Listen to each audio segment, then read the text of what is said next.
आज आमची केंद्रीय आणि कार्यकारी समितीची जोड बसका हांगा जाली। त्या बसकेक थोडे निर्णय जाल्ले आसात आणि मेन विषय हो म्हादयचो विषय चर्चेक आयिल्लो। सरकार म्हादय बद्दल कितले सिरियस आसा असो दुबाव प्रत्येकाच्या गोंयकाराच्या मनात येवपाक लागला अशें वक्तव्य खूब जाणां कडल्यान आयले।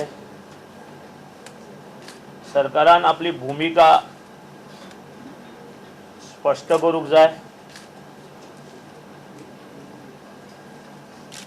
सरकार आज एक सांगता आणि करता भलतेंच।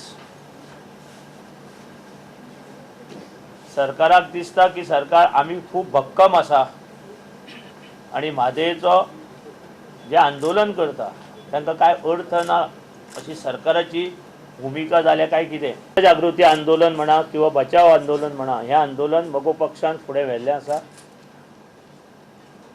मगो पक्ष हें आंदोलन प्रत्येक मतदारसंघात पंचायत लेवलाक करूं सोदता। दोन कडेन आमची जनजागृती आंदोलनां जाल्लीं आसा। तिसरें आंदोलन आमचें बिचोले आसा। म्हादय आंदोलन हें फुडें व्हरपाचें आसा। मोर्चा आमकां काडपाचो आसा, तेजे डिटेल आमी घेवना, अजून करूं ना।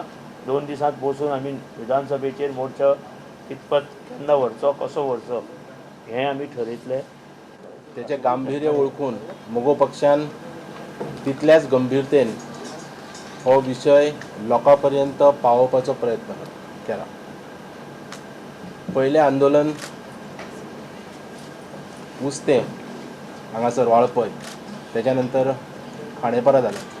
आतां तिसरें बिचोले 31 तारखेक शुक्रारा सांजे 4 वरांचेर जातलें आणि तेच्या उपरांत बाकीच्या भागांनी 7 तारखेपर्यंत बाकीच्या भागांनी म्हणजे शिवोले आसूं, पेडणे आसूं, मये, साखळे, म्हापसा त्या भागांनी जातले। आमचो प्रयत्न जनजागृतीचो आसा। लोकांक म्हादय बद्दल जागृत करप आनी त्या जागृतेंतल्यान सरकाराकय खंय जाग येवची आनी सरकारानय तेजेर निर्णय घेवचो अशा प्रकारचो विचार आसा आनी तेच्या खातीर ही जनजागृती आसा।